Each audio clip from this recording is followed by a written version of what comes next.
We're back, guys. It's time for the top 10 of the week. Yes. We made it. Yes, the Black Adam top 10. Like Black Adam's getting ready to go. Yeah. Right there. Love it. April 24th, 2022. I am Drew with Comic Slate here with Kyle, not Kevin. And if you're new here, please be sure to like, subscribe, comment, hit the notification bell. We're down there somewhere, usually. And normally, hey, this is no joke. We are typically the first ones to break the new comics out for the week. Tuesday afternoons, 4:30. I don't know anybody else doing that. No, I don't. I mean, maybe people bringing the DC stuff, but everything else, we're kind of the first guys. Sorry. Yeah. Thankfully, I have a job that requires very little and I can read. Yeah, we're the actual ones who are actually kind of reading them. Yeah. So here we go. We're going to get the top 10 of the week. I've got a lot of honorable mentions. Okay. I don't have any. And I've got, my top 10. Okay. You've got a lot of honorable mentions. So if you didn't read our Skibbits and Mez, there was a lot of stuff we disagreed on. There was a lot of stuff we So I'm going to go ahead and get with my honorable mentions. There may be some, there's going to be some in here that you disagree with. Okay. First one I've got is The Amazing Steve Spiderman. Okay. Number 2. Okay. It is much better than issue 1. Yes, absolutely. And where are my notes on this? Yeah. The art is still wonky. Yes. By JR, which is unfortunate. But the dialogue, the dialogue is all over the place. Yes. In this, from being solid to Gail Simone's 7th Circle of Hell level of dialogue. Yes.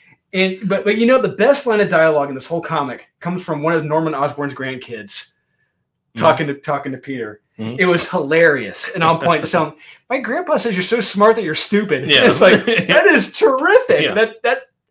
That sums up Peter Parker perfectly. You're so smart that you're stupid. Yes. Yeah, that's Peter Parker. Yep. Tombstone, he's a badass. He does something so badass in this. It's like, that's Tombstone. Yeah. Got it. I loved it. Yeah. So it's an honorable mention because for right now, it has some good, solid moments in it. And issue 3 is very promising as well. Oh, and this does not happen. No. There's no Mary Jane, no interaction with Mary Jane, no mention of Mary Jane. Nothing. This does not happen. This is the main cover too. So he doesn't even swing by her apart. Nothing. Nothing. Yeah. No stalker moments. Nope. Yep. Nope. Yeah. Nothing.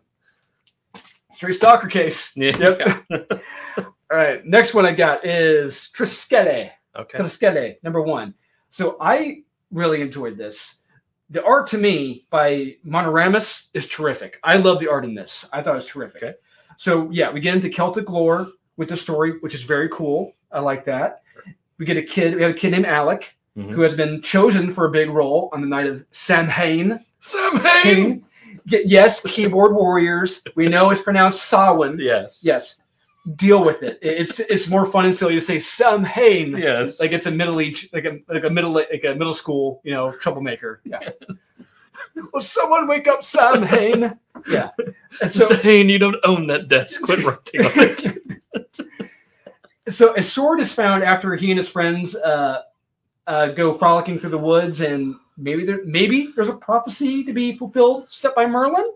Pretty cool. It's solid, good. It's a tad long, like you said, but it's a solid start to a potential epic hero's journey right here. I enjoyed this. It's very promising. I expect good things from this. This is a solid start. Triskele, number 1. Oh, yes. Next one I got is Elvira and Horrorland. Okay.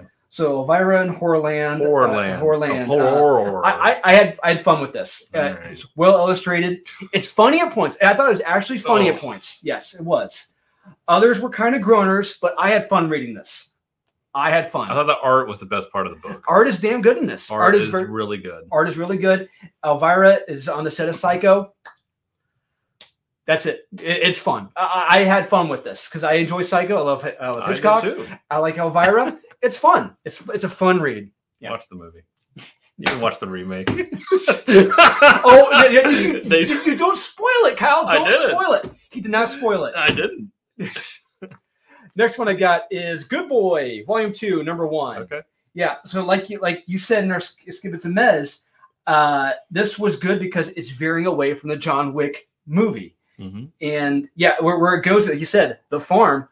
I got a kick out of that. I liked it. And it's when you say the farm, it's a double meaning. It's like kind of like the CIA says you're going to the farm. It's like, or you send your dog to the farm. Yeah. It's just a fun read. Some dogs break into a facility to find out about a place called the farm, and chaos ensues. Yeah, it's very good. Check it out. Next one I got is Department of Tooth. Okay, number 18. It's been a while since the last issue came out. I know. I forgot. Like almost 2 months ago. I think the space, which was a very fun issue. I loved it. Yeah, wanted more Kubrick in it, but it was still a fun issue. Good. Yeah, you get to meet Lee Harvey Oswald's mirror from the Soviet Union, the Department of Lies, which is very Ministry fun. of Lies. Yeah, Ministry of Lies. Yeah. He isn't sure if he wants to keep working for the Department of Truth. Cole, he's not sure, but it looks like someone may or may not have found out about the space program as well. It's a solid, good issue. Not as fun as the last issue, but it's still good. Yeah, it's still good. You know, it's like I said, you can very much feel the pacing for the trade at this point because, like you said, we brought up, I was really hoping for like the backstory of the Ministry of Lies in this issue, but we don't really get it, unfortunately. But it's still a fun issue. I agree. Next one I've got is it's a twofer. Deathstroke and Robin. Deathstroke 9 and Robin 14, because they're both part of Shadow War. They're good, but look, all I'm going to say is we do find out who the fake Deathstroke is, and look, when I got the reveal, I laughed out loud. You weren't here. I read it. I was laughing out loud. I can't fucking believe this. I texted a few YouTubers I were friends with, and they messaged back. I think when we went live, they're like, "You're kidding, right?" I'm like, "Nope, I am not kidding. This is who it is." And it's one of those deep pulls. It's like no one could guess it. No one in a million years would know who this was and be able to be like, "Oh yeah, clearly it's them." It makes sense. Yeah. It's impossible to guess it. All these years later, it's like playing the long game. Yes, he is. Yeah, it's a cool John Boy cover. It is. That's it. Yeah. Last honorable mention I got is the Fox in here. You're so forgiving. No, Kyle, you are wrong. I thoroughly enjoyed this comic. This was fun.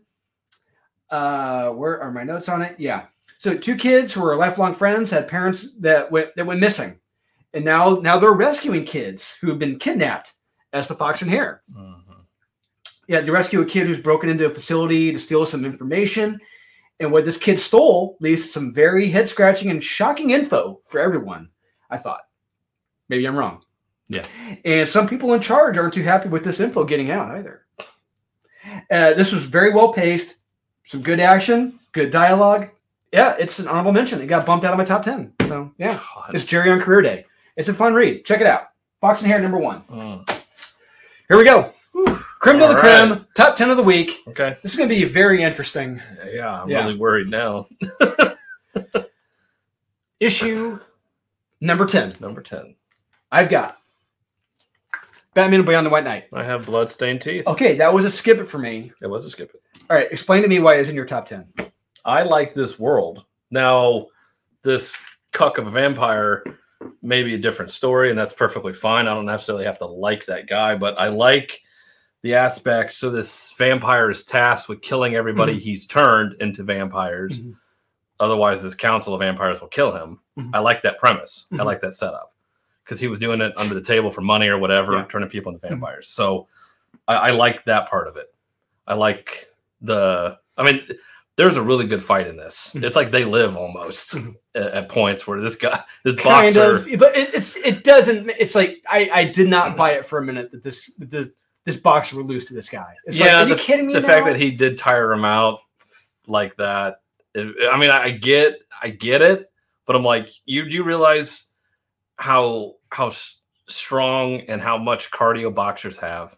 Especially, he's not a heavyweight boxer or super heavy. He's like a middleweight boxer, like a light, a vampire. And a vampire. So he's probably running 6-minute miles, if probably less than that. Yeah, and probably sparring and boxing for hours on end. Yeah, I'm pretty sure he'd have stamina for days. Yes, like it would have taken a week to tire this guy out. Yeah. Well, I liked the idea of this, and I liked the fight.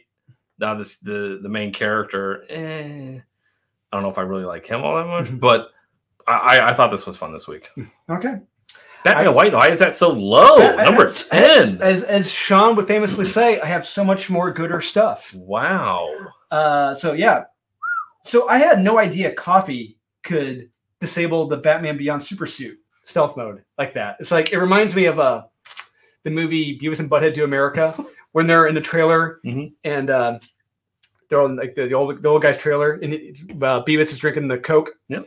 And watching the TV, and spits it out on the TV. Wow, this crap is warm. Boom, disables the whole TV. Effectively, the same thing happens here. The supersuit gets spit on or dropped on by coffee, and supersuit is the Batman Beyond Supersuit disables. It's like, all it took was coffee? Really? Well, you would think that when Bruce designed it, he would have been like, I might be outside at some point and it might be raining. Yeah, exactly. It's like, who's to say rain, wouldn't disable this? Yeah, yeah. But anyways, Babs has a plan for Duke Fox and Bruce and his plans to take down Powers. It's a what moment. Yeah, but yeah, it's a key. It's a key. It is a key. Key. Yeah, Lucas Fox as the Robin. Oh, yeah. Duke Fox. Duke Fox. Duke Fox, yeah. Yeah.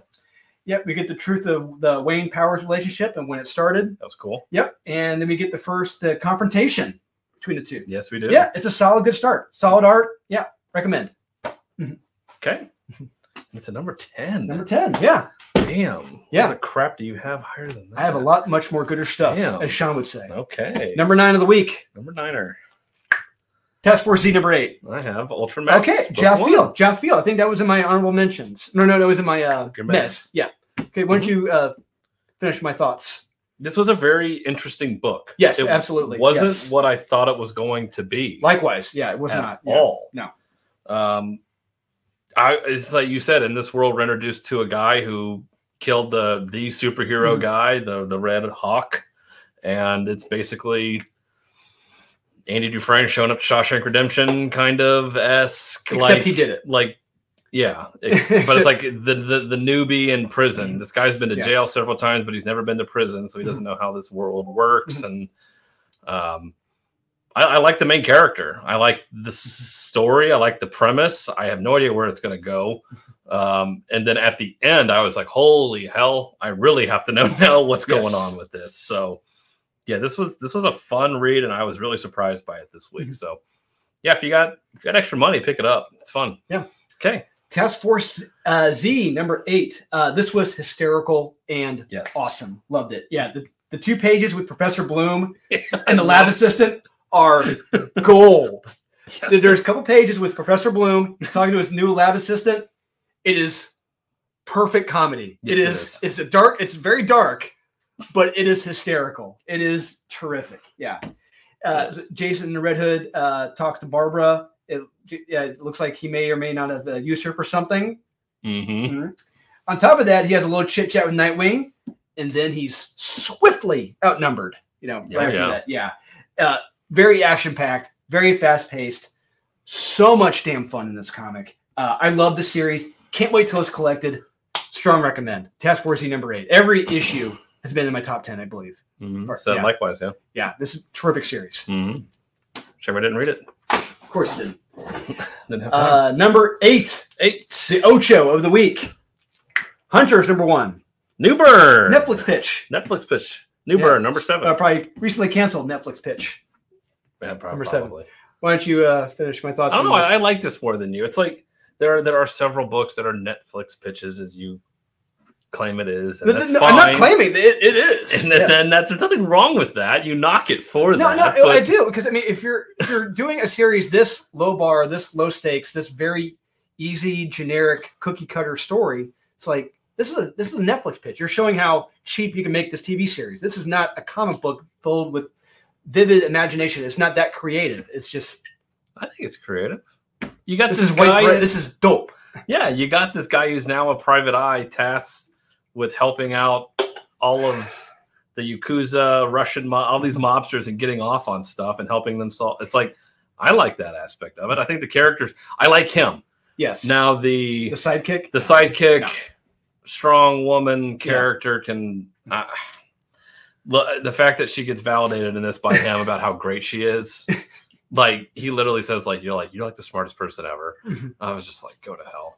Yeah, it's like that scene in Loki. Oh my God, you're incredible. Fuck off. You don't need to say it. Like, that is the... Never mind. That's such a long tangent. But I like this story. The head of the Yakuza has died at his home, and so Newburn is brought in to try to figure out who did it, and then we get a more backstory of his female counterpart, which could be very interesting for her, how it ends up at the end of this. So it could be a little bit of hot water. So this was good this week. Okay. DC versus Vampires, Hunters, #1. I love this Miko Soyan cover. It's a much better cover than what I got. I love it. Yeah. Sorry, I wanted to. Yeah. Of course. It's my call. Uh-huh. So yeah, real quick, if you didn't watch our Skibbits and Mez, the main series, DC versus Vampires, has not ended yet at this point as of May 24th. The last issue does not come out until June at some point. So this issue is technically supposed to come out after the main series has ended, because this issue spoils a lot of shit that has not happened yet. Bear that in mind. Mm-hmm. Because of that, I'm not going to say what happens. I won't, because still got to. It's like DC, really, guys? Come on, this is shitty what you just did here. Yeah, it's a one shot. You can put it out whenever you want. Exactly. You chose now. Before the main series ends, you have one issue to go. It does not make sense. But regardless, it's a follow up to that, and just know this is action packed, but it has a heart to it as well. This is really damn good. I had so much fun reading this issue. Matt Rosenberg went Han Solo on this. Yeah, it's terrific. Matt Rosenberg, I've said it, he's only getting better as a writer. And and I think his DC stuff is amazing. So yeah, check this out. DC versus Vampires, Hunters #1. If you want to be spoiled with what happens in the main DC versus Vampire stories. Yeah.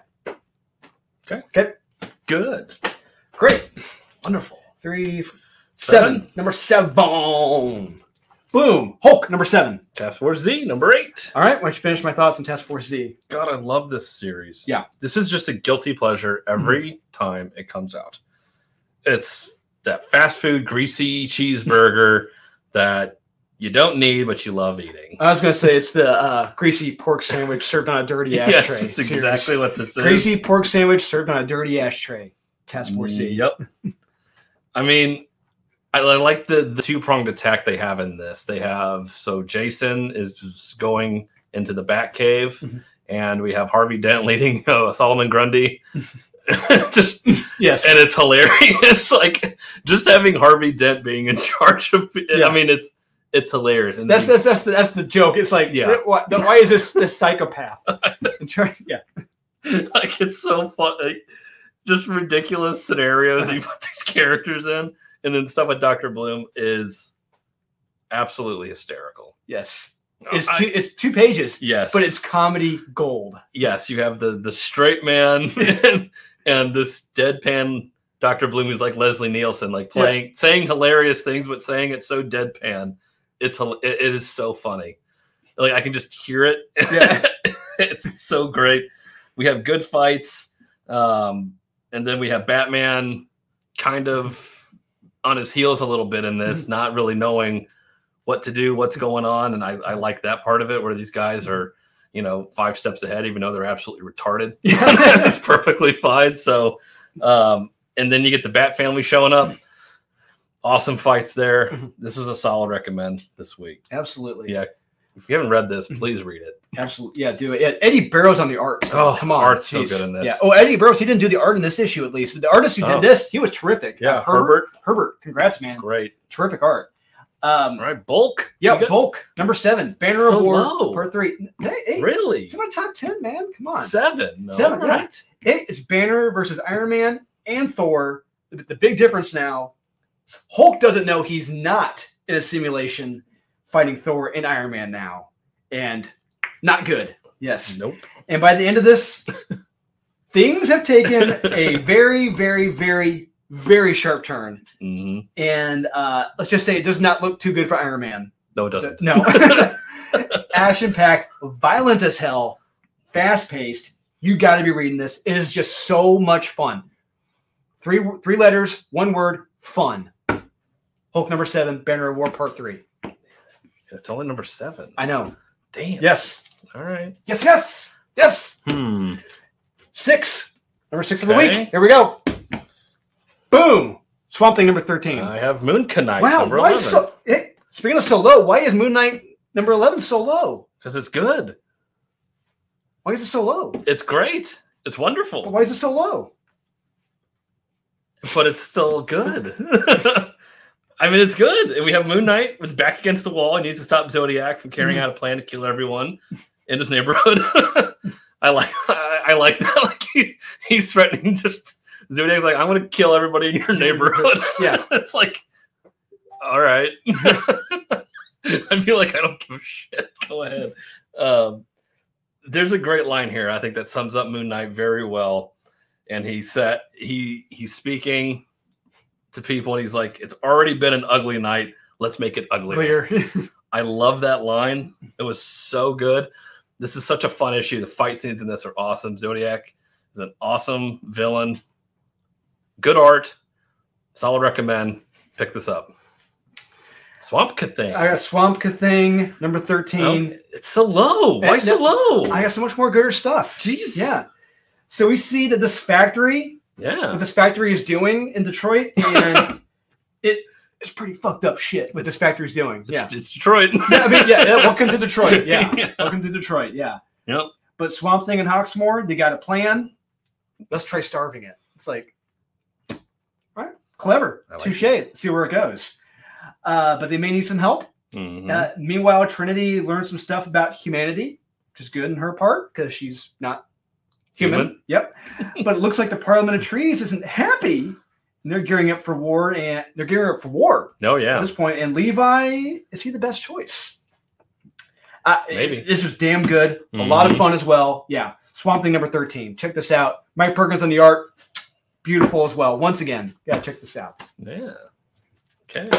All right, number 5 of the week. Here we go. Right, Midpoint.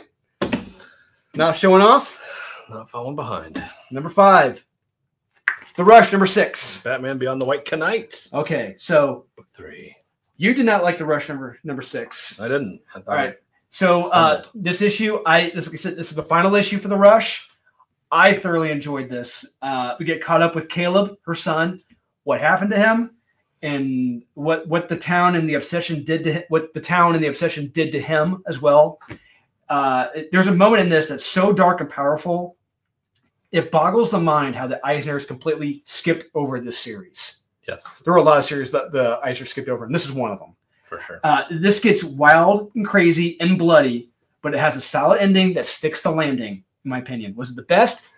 Not necessarily, but it sticks the landing, I believe. Yeah, Rush number 6 is a recommend. Solid read. Solid series. Check this out. Okay. No, we just completely disagreed with that.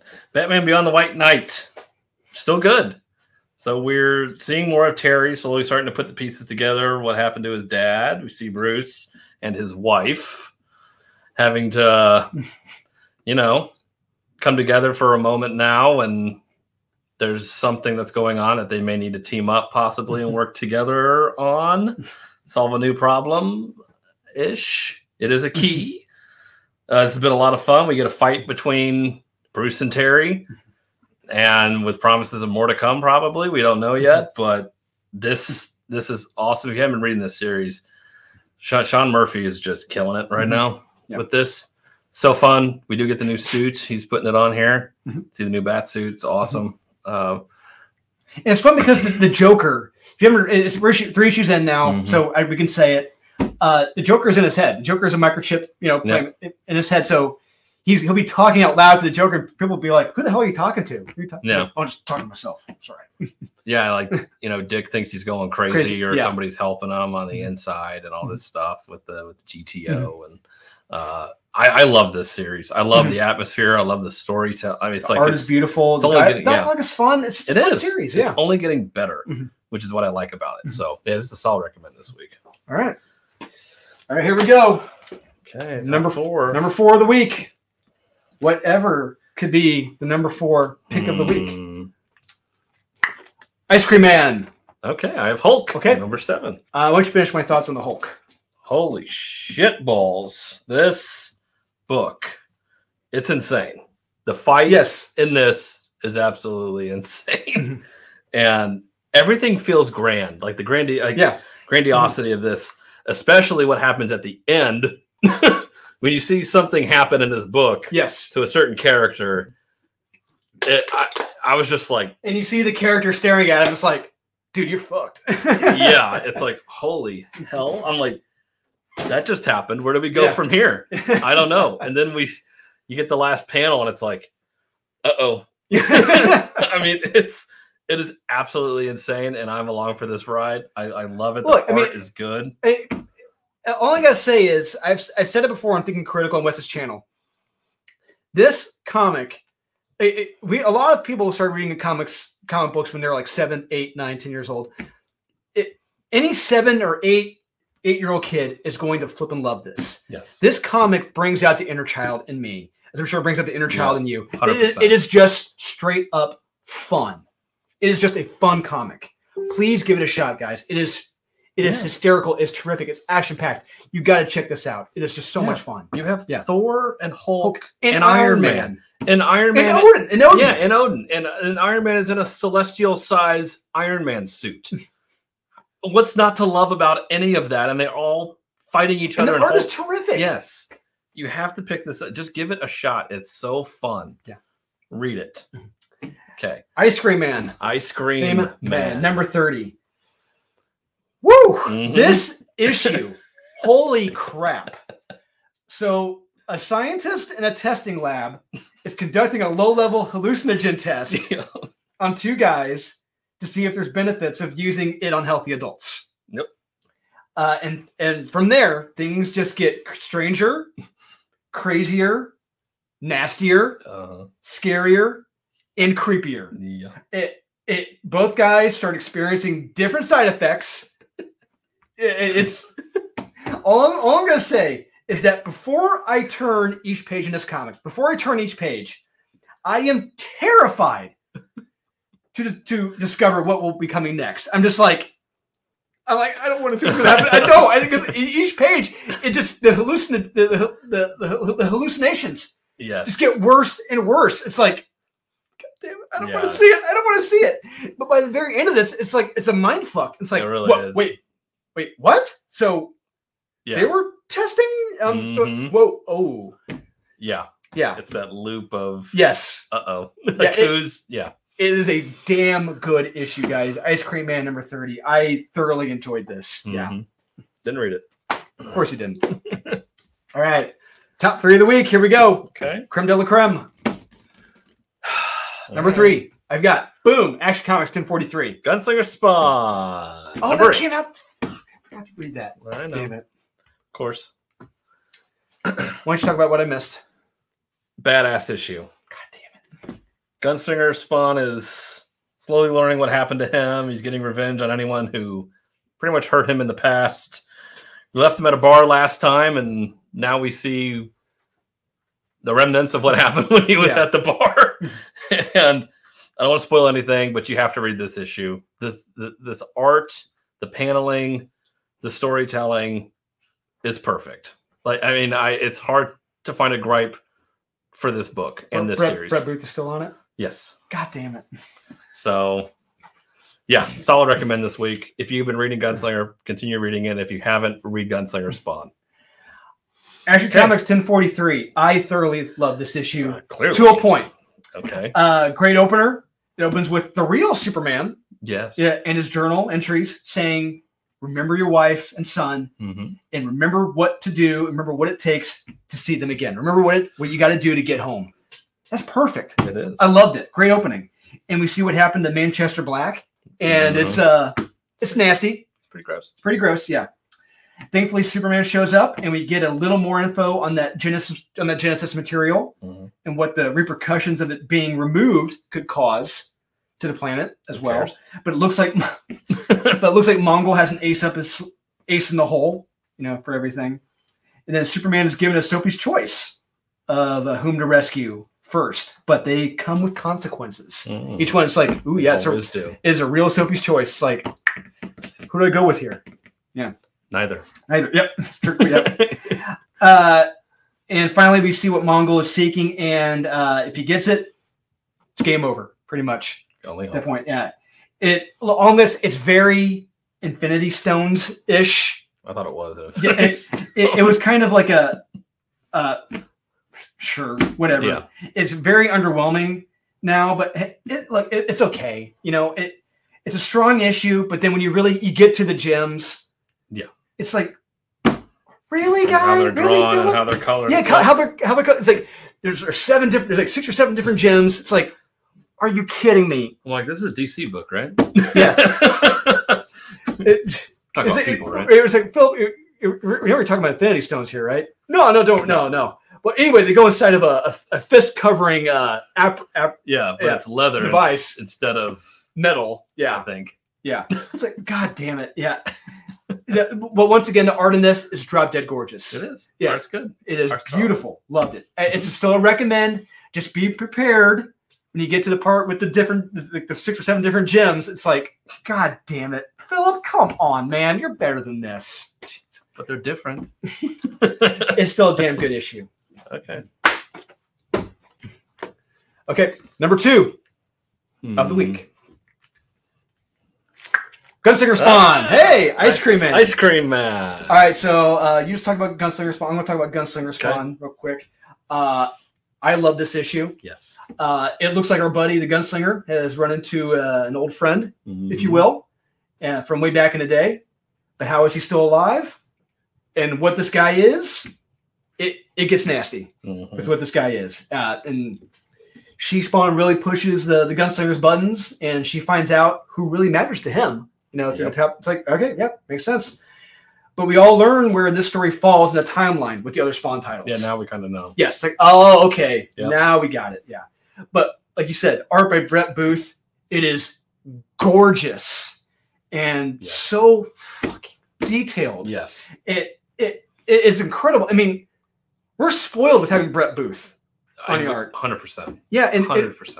Look, like what Ricky Bobby says about people who don't chew don't chew Big Chew or whatever, just fruit. Like, if you don't like Brett Booth, Big Red, F you, man. I'm like, holy crap. Exactly. If you don't like, if you don't like this Brett art, Booth, if you don't like this art, Brett Booth, I don't know what the hell is wrong with you. I mean, don't read comics. Yeah, don't. Yeah. Go back to watching Adventure Time. There you go. Yeah, you belong in watching Adventure Time. Yeah, that's true. Or She-Ra or wherever else. Yeah, this is holy shit. I mean, Brett Booth is a god among artists right now. He's doing monthly interiors. Interiors. This is Jim Lee level quality art we're talking here. We don't deserve it. No, we don't. No. At all.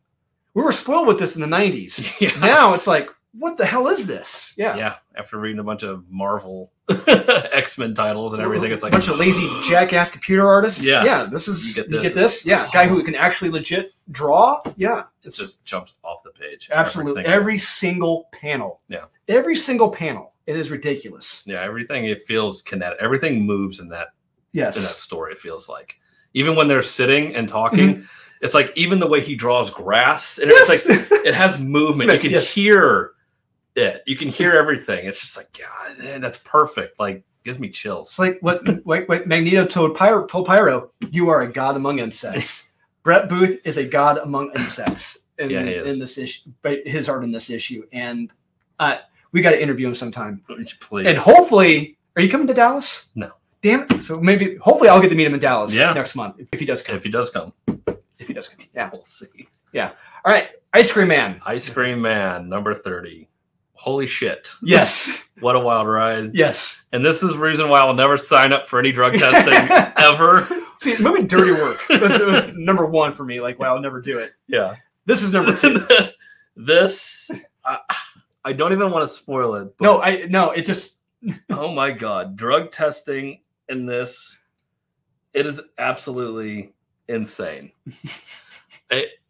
The design of certain things in this are haunting. Absolutely disgustingly grotesque. And I love the art in this. I love the way people are drawn in this. In almost every issue, like they're all drawn wide-eyed. Like, oh, I'm making dinner tonight. You want some? I got some lobster. Yeah, it's like, are you excited for lobster? It's like just an offhanded comment, but I'm like, you're a you're a psycho. Like Yeah. you're a crazy person. No, it's a little segue. When I saw the lobsters, I'm like, I swear lobsters popped up in a previous issue. They did. It was like a commercial. Okay, they're about boiling them and there we go. Yeah, like all cold right, lobsters. Yes, that was a previous. Okay. Yeah, that's a callback. But yeah, this drug testing and these two people that are subjected to this hallucinogen, one of them may or may not be. Like, there's one part in this that is just absolutely hilarious because they're tasked with journaling also. Yes, so you get both their perspectives, and by the time it's like day 3, what they're writing makes absolutely no sense. It's like October 35th. It's like, it's just little things like that are just absolutely hilarious. But it's so funny and terrifying. It's creepy as hell. Yes. Do you agree or disagree when I say, like, before each page, I'm like, I don't know if I want to see what's going to happen next. Yeah, like with what some of these people see, I'm just like, it's like, yeah, like it just makes my skin crawl. Like, some of this, I'm like, God, that is just absolutely terrifying. It's like that scene in Trainspotting, but on like 100 levels of crack. Yes, yes. This and they're only given like 40 milligrams. It's like it's not like a lot. Yes. I'm like, and the one guy's totally giving a placebo, but he's not giving a placebo. I love that part.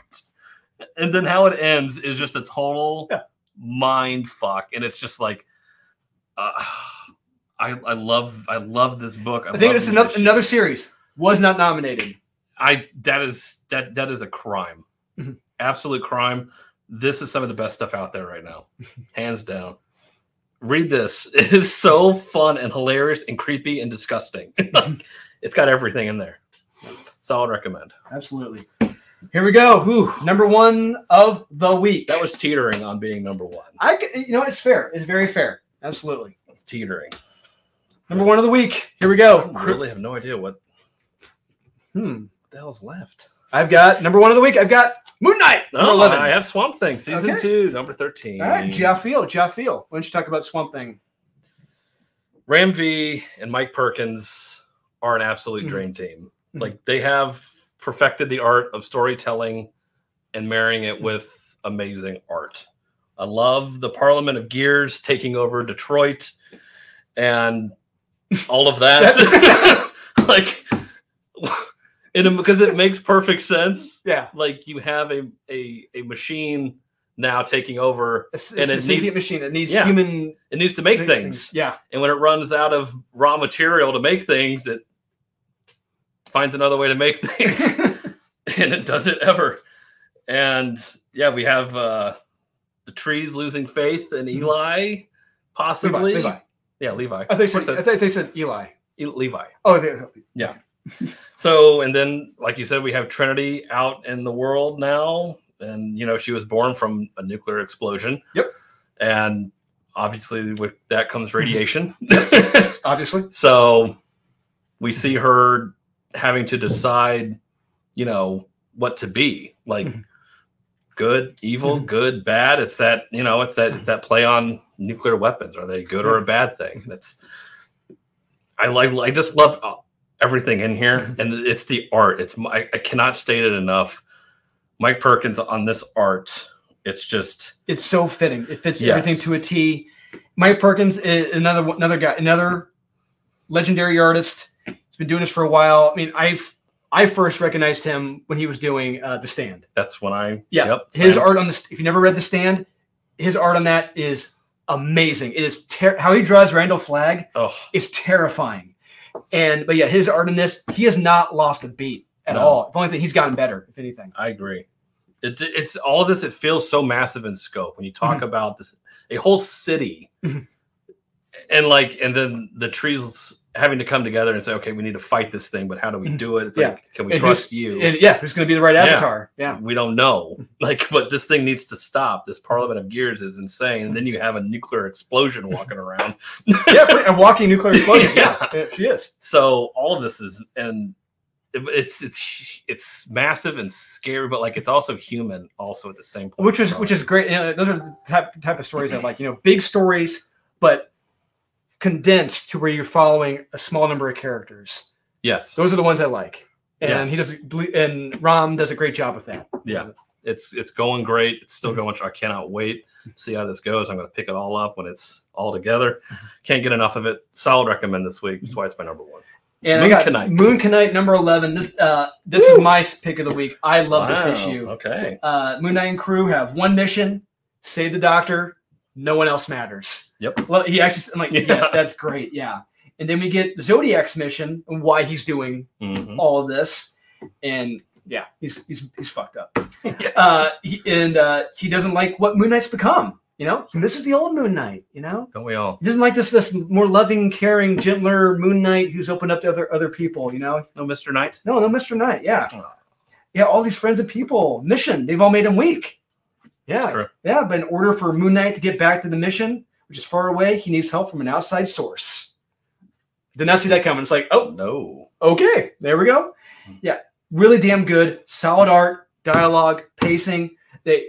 I thoroughly enjoyed Moon Knight number 11. Terrific book this week. Loved it. It's still one of the best. And yeah, Jed McKay.